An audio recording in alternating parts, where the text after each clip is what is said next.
Hi, this is Bill Federer from AmericanMinute.com, wishing Rob McConnell and all the members of the X-Zone Nation a very Merry Christmas and a wonderful New Year.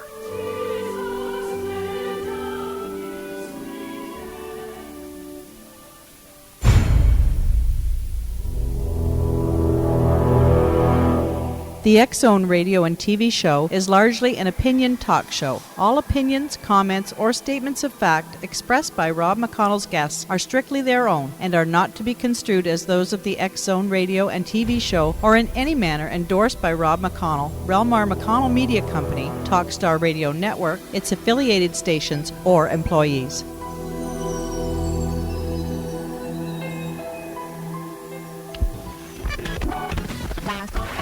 All Hit Radio.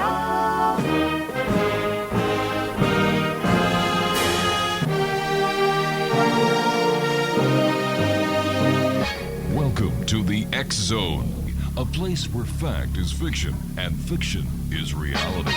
Now, here's your host, Rob McConnell.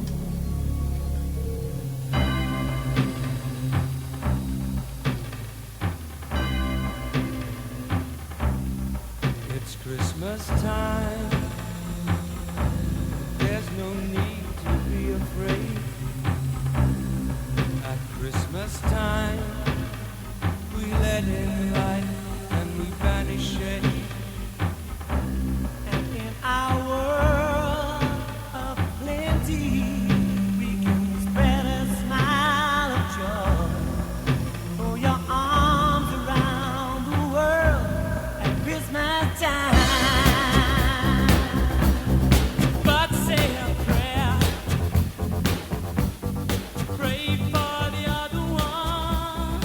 And welcome back, everyone. My name is Rob McConnell. I think that we've lost the true meaning of Christmas. Christmas is a time to be with family, to be with friends, to look at the world and say, you know what, we're all part of this beautiful planet together. Let's work in unison. Let's do things together, and get back to basics. You know, do you really have to spend $1,000 per child at Christmas just because you feel guilty? And you know what? This is what buying toys in that amount really equates to. Guilt. And, just before we get on to our next guest, who I'm dying to talk to, we were talking about the price of gas, and one of our callers said, raise the price of gas. It's not that simple. Let's take a family who has mom and dad working. They have 2 cars because they have to have 2 different jobs. They have 4 children at home, and they use oil for their heating fuel. Well, if you raise the price of gas, mom and dad are going to pay more at the pumps. Their salary's not going to go up. The price of their heating fuel is going to go up. And who's really suffering? It's not the oil industry that's going to suffer. Forget it. What you're doing is you're putting the burden on the public. And this mom and dad are going to have less money, disposable income, that they can spend on their family. That is not right. I think there has to be a way that this can be turned around and be made into a win-win situation. For every lemon, there's a way of making it into lemonade, and I think that the powers to be, as well as the consumer advocate groups, the Chamber of Commerce's, and the different government organizations can make a difference if they just would really try hard enough. It's that simple. And then what's going to happen in 2010 when the North American Union comes into effect? What's going to happen to the price of gas then, when this big, massive corridor that goes all the way from Mexico across the United States and across Canada, what's going to happen then to the price of diesel fuel and gasoline? How's that going to affect the economy, the cost of food, the cost of clothing? Has anybody given this any thought? And if they have, why in the name of heaven aren't they doing something about it? Come on, guys, let's get proactive here. I'm not saying riot. I'm not saying, do anything that is illegal. I'm saying use the God-given talents that we have in our brains to come up with creative solutions. We need more thinkers. We need people to put what talents they have to good use. We need people to solve problems, and we can solve problems. We are a problem-solving society that's gotten a little lazy. When it comes to war, boy, do we ever come up with great ideas for new weapons, tactical weapons, aircraft, armored vehicles. Boy, oh boy, are we ever good at that. But when it comes to taking care of John Q. Public, we suck. We really do. We need to get our butts back into gear, working for the consumer, bringing down prices, but increasing the quality of products. I'll be back on the other side of this commercial break with my guest for this hour. We're going to be talking about God. Can we prove God is real? Well, this award-winning scientist will reveal to us, the X-Zone Nation, his scientific formula that proves there really is a God. And if you'd like to give us a call and talk with us, 1-877-528-8255. That's toll-free throughout the U.S., Canada, Alaska, and Hawaii at 1-877-528-8255. My wife asked me what I wanted for Christmas today, and I said, a gas card with $50 of gas on it. What else do you do? I'll be back. Don't go away.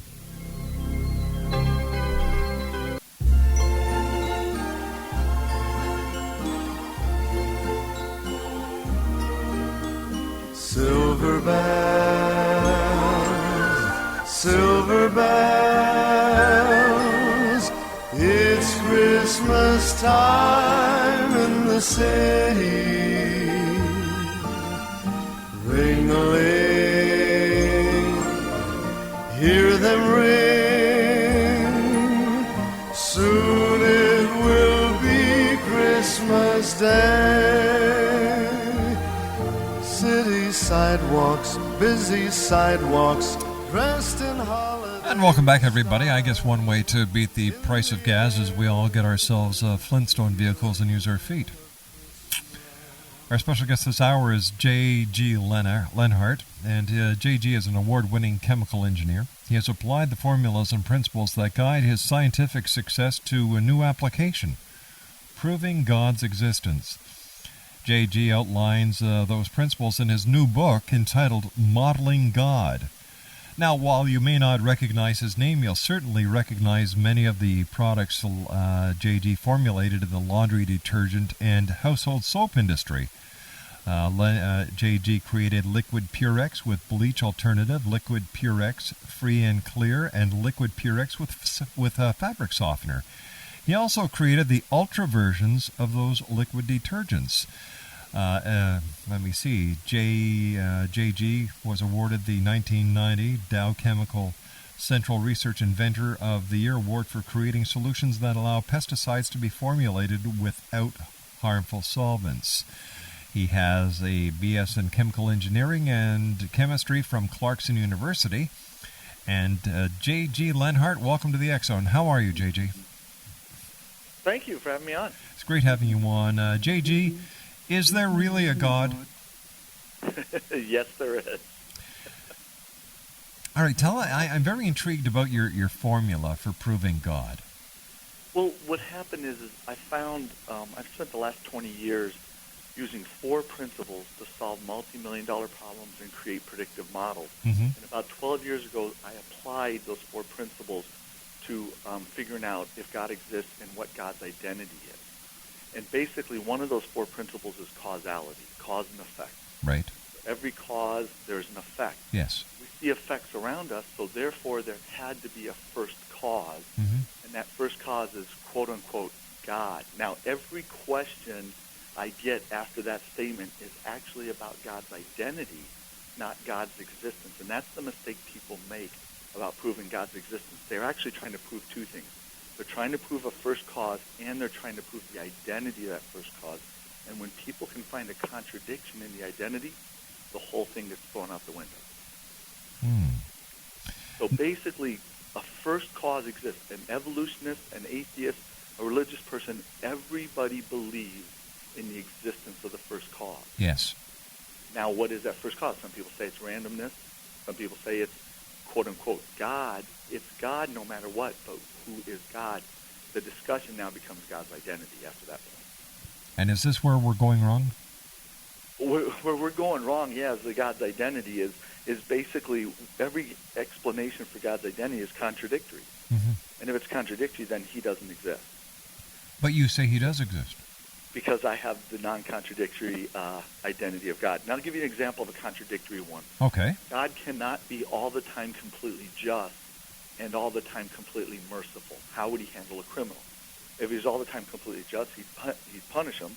If he's all the time completely merciful, he'd have to let him go. Therefore, God cannot be all the time completely just, all the time completely merciful.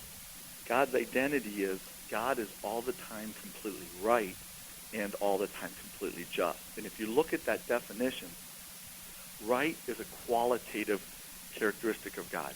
Any other qualitative characteristic you give me will either limit or contradict right. Just is a quantitative characteristic of God. Any other quantitative characteristic you give me of God will either contradict or limit just. God has a lot of attributes. He's loving, kind, merciful, etc. All of those attributes are dependent on right and just. And that's the problem people have with God. They start well, if God loved me, why, da-da-da-da-da. Well, now they're making love above right and just. All right. So basically, we are looking for the answer of who is God, or if there is a God, with an oxymoron basis.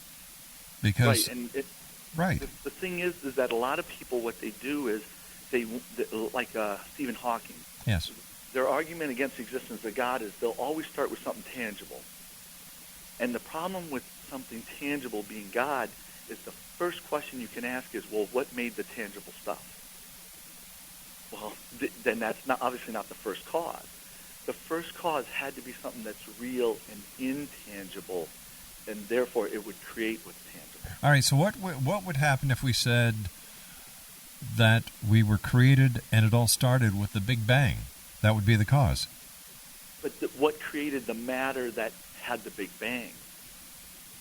That's where that comes in. And what's funny about this, and I'm a scientist, what's funny about scientists is they always want to start with something tangible. Mm-hmm. They always want to say, well, matter always existed. Now, what caused the matter to move or do whatever? But how do we know matter always existed? It didn't. And that's what's funny about these scientists is you could talk to any scientist and they will tell you that everything you see tangibly is guided by intangible principles. They'll tell you about gravity or acceleration, and they'll try to convince you that what you're seeing is the effect of something intangible. But then when you turn around and say God's something intangible but real, they suddenly go, no, that doesn't work.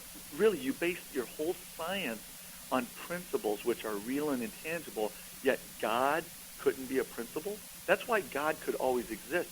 Right and just have always existed. Even if things weren't right and just, the concept of right and just has always existed. Now, what are model-etics? Model-etics are those four principles that essentially solve every problem. You were talking about problem solvers, and that's really, really what I do. About 12 years ago, like I said, I was watching the History Channel, and I was noticing that every single problem that has ever occurred throughout history, and it doesn't matter in what discipline, religion, politics, math, science, medicine, the military, every mistake that's ever happened throughout history, one or more of these four principles have been violated. And if you want to solve any problem can be solved if you apply all four principles. And what are they? Well, the first principle, probably the most important, is contrastive thinking. And what that is all we know for sure is what isn't true. Okay? Okay. If you think about that, that's the opposite of the way we normally think. And one thing I want to say about these four principles, everybody in the world uses these four principles perfectly on everybody else. And everybody in the world avoids applying these four principles to themselves. When someone says something, we're all instantly contrastive. We all try to prove that person wrong. But whenever we say stuff, we get comparative. We try to prove ourselves right. Isn't that the truth? And the example is if I drove a Corvette, but I wanted to convince you I drove a Camry, I would only tell you information that was similar or compares between a Corvette and Camry. But you wouldn't know for sure if I drove a Corvette. However, the minute I say one thing wrong, you know, one thing different between a Camry and a Corvette, you know for a fact, I don't drive a Corvette. Contrastive thinking is the solution to world peace. How about that? Then why don't we use it?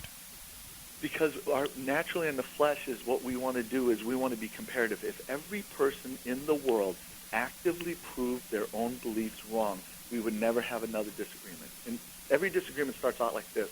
Rod, let me tell you where you're wrong. That's me being contrastive on you. I thought that was you being my wife. What every person should do is try to prove their own beliefs wrong. Whatever they can't prove wrong must be true. It's funny, if you look at the beginning of the Bible, evil was let into the world through comparative thinking. Eve was told the apple, if she eats it, she'll die. That's the contrastive fact. However, she looked at that apple and came up with three good things. Pleasing the eye, good for food, makes one wise, and she took a bite. You cannot be evil if you're contrastive. It's impossible. And I don't know if you're familiar with those Sudoku puzzles, those number puzzles. Yes. I always ask people, when I speak at colleges, and the college kids are really used to that stuff, yep. Use those puzzles. I'll ask them, how do you know when you can put a 6 into a certain box for sure? And they'll say, when you know it doesn't go anywhere else. That's contrastive thinking. I think, therefore, I'm not.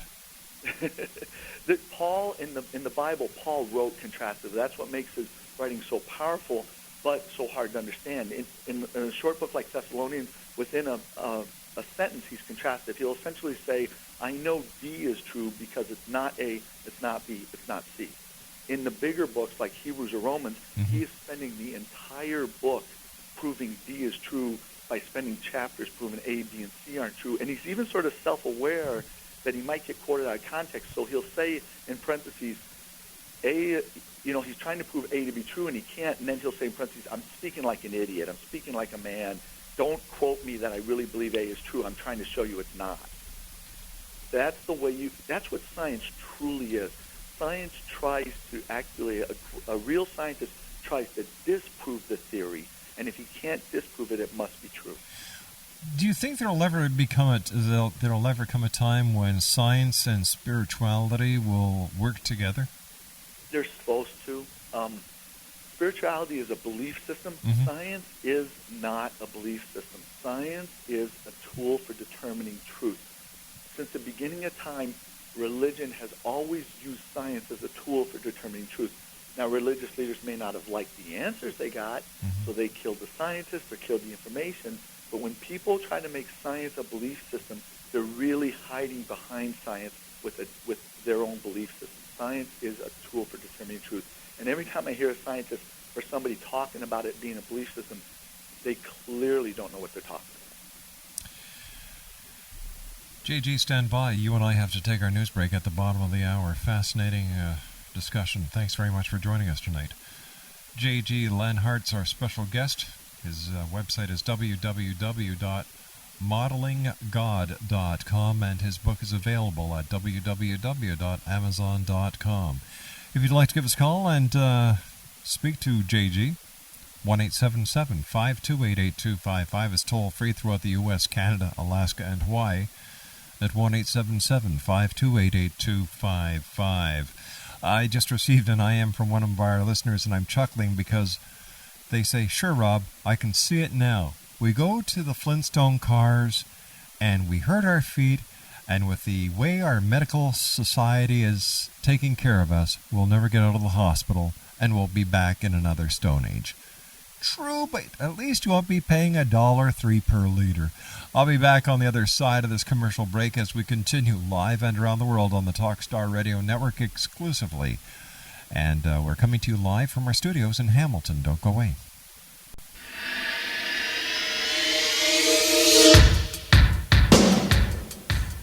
My name is Michael Telstar, Canada's leading mentalist from Toronto, Ontario. Hi, my name is Splenda, and you're listening to my dad, Rob McConnell, on the X-Zone.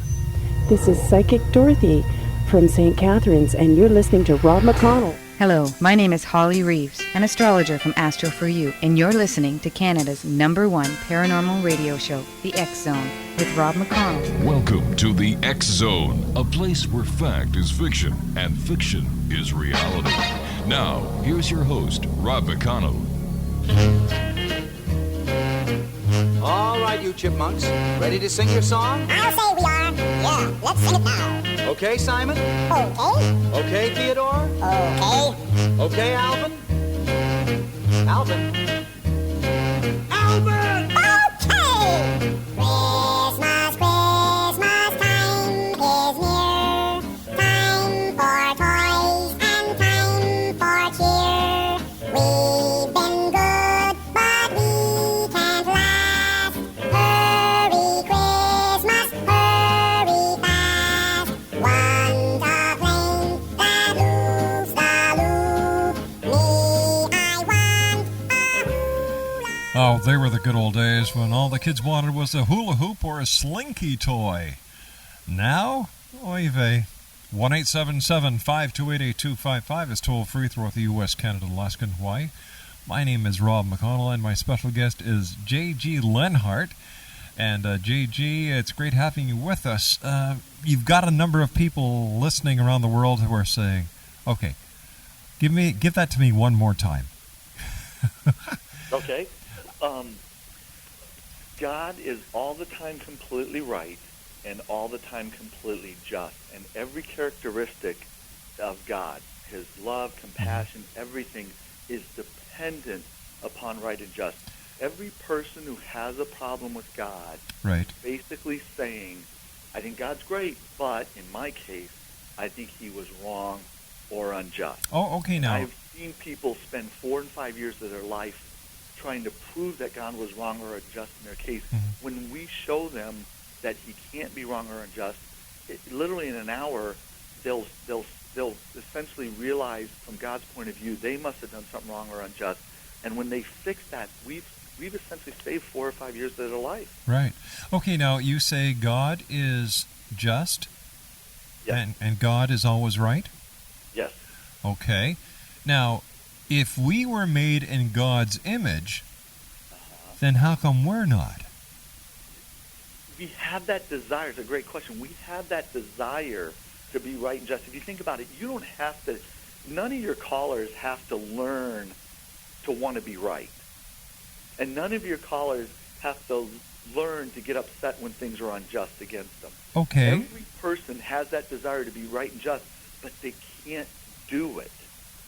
And the only way they can do it is essentially to let God do it through them. All right, but who taught God how to do it? God is right and just. He is those principles. And God cannot, and this is the part that throws people for a loop, but if you think about it, it makes a lot of sense. God cannot act apart from being right or unjust. And the Bible actually says he cannot lie, but God is unable to be wrong or unjust. All right, now earlier you said that, matter was created by God, right? Right. Who created God? Those principles have always existed. Right and just are causeless principles. There's nothing that would cause right or just. If you think about math for a second, math is based on 2 principles, basically.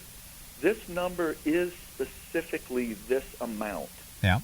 1 is this amount. It's not 1.01, it's 1. That's right. That number is right. There's nothing that explains that. That's causeless. And then the equal sign. And the equal sign is just. This is equal. We know what wrong and unjust is based on right and just.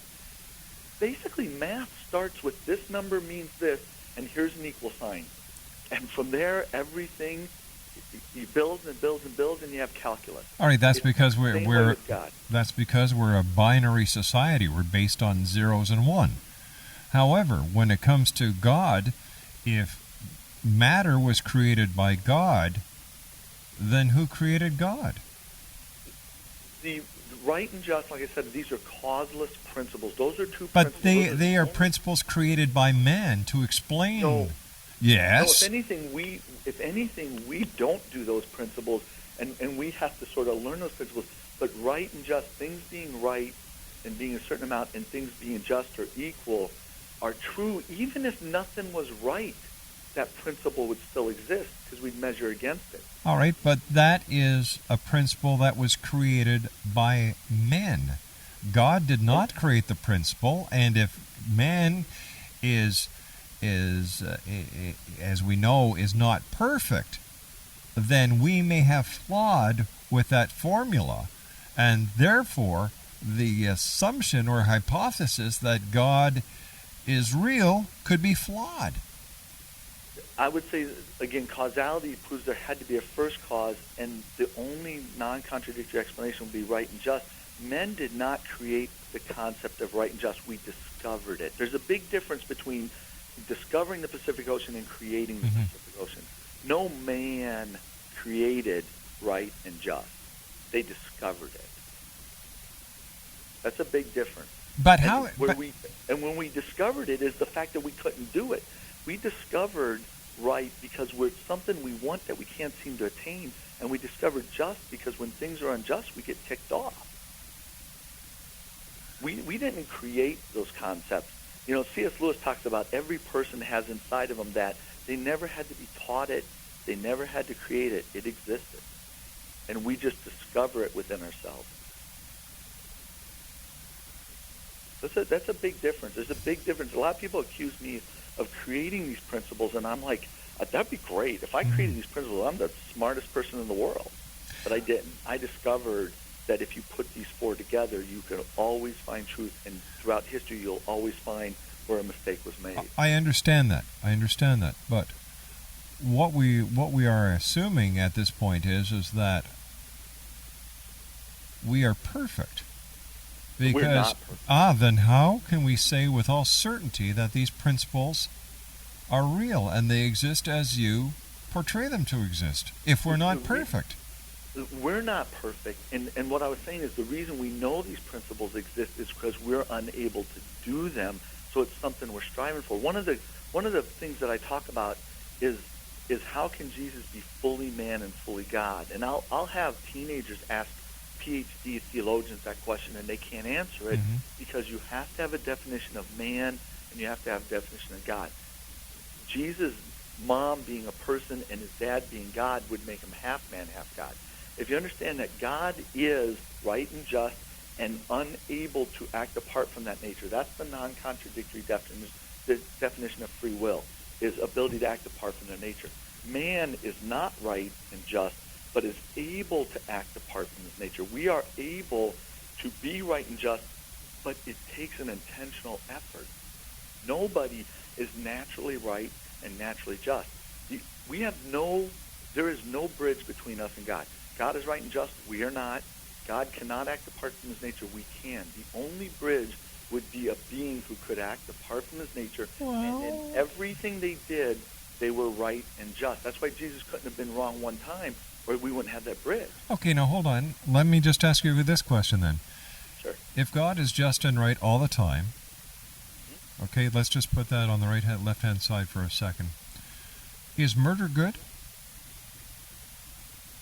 Murder. The thing is that I would yes or no? ask the definition of murder, because someone killed. I'll go with C.S. Lewis. C.S. Lewis says there is. I'm not asking C.S. Lewis. I'm asking you. I would say it's possible for murder to be good. It is. How would you justify murder as being good? Taking the life of another. What is that? Are you calling murder what happens in war? No, sir. No, sir. Are you calling murder capital punishment? What I'm saying is, in the Bible, how many people did God kill because they did not follow his ways? God always, it's a great question. In the Bible, every time God moved for somebody, moved against somebody, or didn't move at all, it was in response to justice. You could pull any example out of the Bible, and I could show you why he did what he did. All right, here. Okay, let me give you this example then. Sure. When God killed the firstborn son in Israel, in Egypt. Yeah, good example. Why would this be just homicide, the killing of a child? Because what happened was that God had Moses ask Pharaoh a question. Uh-huh. Okay? That question was not wrong. Okay? He said, hey, can we go out and worship God? And what happened was Pharaoh said, no, you can't. And then Pharaoh acted against the people. Pharaoh said, don't give them straw. Now, justice now says that if everything's going to equal out, Pharaoh deserves a punishment, and the Israelites deserve a blessing. It's at that point that God says he's going to harden Pharaoh's heart. A lot of people misinterpret that scripture that he reached in and made Pharaoh do something against his will. What's happening is God's now telling Moses, here's the deal. Pharaoh thinks everything's equal, but Pharaoh is on the negative side of justice. I am now, God, allowed to equal it out. I can only respond to justice. So God couldn't just kill people unilaterally. He can't do that. That'd be unjust. But God can respond in response to justice. So now what God's saying is Pharaoh is on the wrong side of justice. I get to equal this out. And he goes, I'm going to do that. He's going to think he deserves to equal it back out. He's going to lash out back, and I'm going to ramp this up. And so if you watch what happens at that point, God does whatever, the blood and the water to equal out. Pharaoh gets ticked off because in reality things are equal. He lashes out even more. God equals it out. He lashes out even more, Pharaoh does. God equals out, and it ramps all the way up to Pharaoh making a deal and pulling it back and making another deal. And finally it ramped up enough that God said, justice says, I can now do this. And he did it. Yeah, but what justice was there for God killing the children? Because it's equaling out justice. These people worked against them, and at that point God said that the sins are down to the generation. So what happens is it's in response to what they did. And yet Jesus now, said... what happens to those kids? Who knows what happens up there? They could end up going to heaven. They could do other things, but they die here. Why is that a bad thing? Why is that a bad thing? Are you serious? Yeah. The death of any child is bad. They're victims of circumstances. It's bad here, but here's the thing: is if you read the Bible, Jesus actually said, "Oh, come on." That what happens is you end up with more reward. Jesus actually said things equal out. We're so focused on this world and this temporary thing. Jesus actually said, "Have treasures in heaven." There's a hard verses. Well, you tell that to how would you explain that to the mother of a child who loses their life I've done that a lot. I've talked to a lot of people who've had a lot of problems. And in the very beginning of the book, I talk about suffering. Because one of the principles of causality, cause and effect.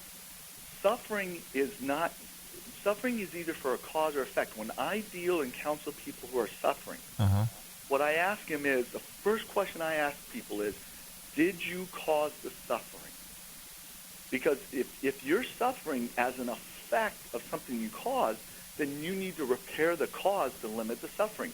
When these people look me in the eye and say, I didn't cause this, then suffering is a cause. And the effect is if you handle it well, there's a reward toward you. I've talked to a lot of people, and I've said, if you read the end of the Bible, there's two judgments. Jesus had two messages. Jesus didn't have one message. There's a big danger in people combining these two messages. Jesus' two messages were, here's how to get to heaven, and here's how to have reward here and in heaven. When you combine those two, you start making reward versus salvation, and that's putting laws on people, and that's you know what? On people. You know what? I hate to bring up this parallel that you've made, and in an age of terrorism. We talk about the terrorists are so free with their lives because they realize when they die and they commit an act like this that they got 16 virgins or whatever the number is, right, and it justifies the act. And yet, but it doesn't. Wait a sec, hold on here, just a second, please. And you just got through saying before that the children that died, they went on to better things. I said I don't know if they did. But still, something is wrong with a society that actually goes along with that kind of thinking. I'm sorry, something is desperately wrong here. But the thing is, with the terrorists, they're unilaterally hurting people, and they're not being contrastive. That was the whole discussion about contrastive. Well, they're being comparative. They're making a judgment on other people, and if they're wrong, they're going to pay. What I'm saying is that in heaven, there's two judgments. If you read Revelation, there's a judgment where every person, they say they bring out the books, plural. Every person who's ever lived gets rewarded, and reward means the recompense, both good and bad. You can be rewarded evil. You know. So what happens is everybody who ever lived gets rewards plus and minus, and then a book is brought out, and the people whose name is in that go to heaven. You know, the thing is that when we get to heaven, if you're standing there with a pile of stuff, and I'm standing there with a little bit of stuff, and I look over to you and say, why does he have a pile? And God's going to end up saying... But we don't know that any of this is real. We are basing everything on faith. We are just basing it on faith. And faith What is your definition of faith? Prove to me that there's a heaven. Prove to me that when we die, we go to this utopia in the sky. This is based on a book that has been handed down generation after generation after generation. It is the greatest book that has ever been written. It has some wonderful stories in it and lessons for us to live to be better people. But when it comes to proof, there is none. I'll be back on the other side of this commercial break as the X Zone continues on the Talkstar Radio Network. My name's Rob McConnell, and I'm not saying that there is no God. I'm just saying that there's a lot of hypothesis here. There's a lot of wind blowing, but I haven't seen any proof yet. We'll be back. Don't go away.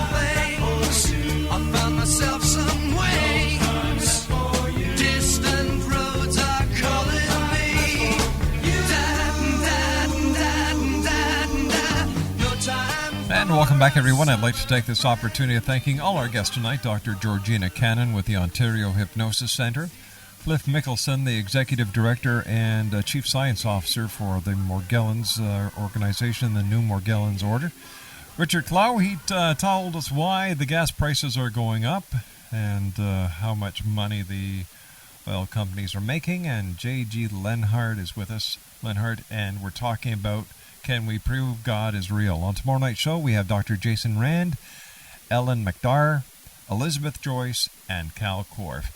Now, prove to our listeners that God exists in 8 seconds. Causality, cause and effect. For every effect, there was a cause. There was a first cause. That first cause is God. Okay, and prove his identity in 15. His identity is basically that there's causeless principles. That had to be something intangible and causeless, and those intangible principles, the causeless principles, are right and just. So what's his identity? Who is he? His identity is always completely right and always completely just. One of the things to make sure I get across here is that these 4 principles I used and did all this stuff apart from the Bible. I'm not even using the Bible to prove this stuff. When I took these 4 principles in the model for God and applied it to all these religions, what I found was every religion believes God is right and just, and every religion is a rationalization for why God is right and just and doesn't appear to be. If you name any religion, they will say God is right and just, and they'll have a rationalization for why he doesn't appear to be. But what about the religions who don't have a God? Well, I'm saying that whatever their first cause is, they're going to say it's right and just because they're not going to say it was wrong. The point is that what I did was I found that the Bible is the only book written according to these 4 principles, and when it's misinterpreted, it's when people use the opposite of those 4 principles. There's a lot more on my blog, which you can get to through the website on modelinggod.com. But I did all this apart from the Bible, and when I use these 4 principles, I found that the Bible is actually non-contradictory if it is interpreted according to these 4 principles. Too many preachers use the opposite of these 4 principles, and it's pretty obvious why they're wrong. That is assuming you're right. That is assuming I'm right, and that would be proven by non-contradiction. That's another principle. Is contradictions don't exist, conflicts do. But from what I understand, God doesn't necessarily have to apply to the physics and the laws of man. God, where did you learn that? Church. Well, there you go. If it's contradictory, then you got to throw it out. And that's really the ultimate goal, is we all don't believe contradictions exist. When someone thinks they're right, what they're really saying is, you said this, then you said something contradictory. Contradictions don't exist, therefore you're wrong. We don't say all those words, but we all believe contradictions don't exist. JJ, we've run out of time for tonight. I want to thank you very much for joining us. For more information, you can go to JG's website at www.modelinggod.com, and his book is available on Amazon.com. Well, that's it for tonight. Hey, Superman and Master Control, thanks very much for getting us through another night and for keeping us up on those three big satellites in the sky, Galaxy 4R, Telstar 7, and Aglia 2, and around the world on TalkStarRadio.com streaming audio. To my wife and senior producer, the lovely Laura Rogers, I'm coming upstairs, honey. Keith Friedman at Consolidated Streaming, thanks, Keith. And to you, the X-Zone Nation, thank you for allowing us to be part of your day or night, no matter where you are. I'll be back tomorrow night live. So until then, keep your eyes to the sky, your heart to the light, and take care of each other. Bye-bye now. Let you out into the world. Months ago, I started having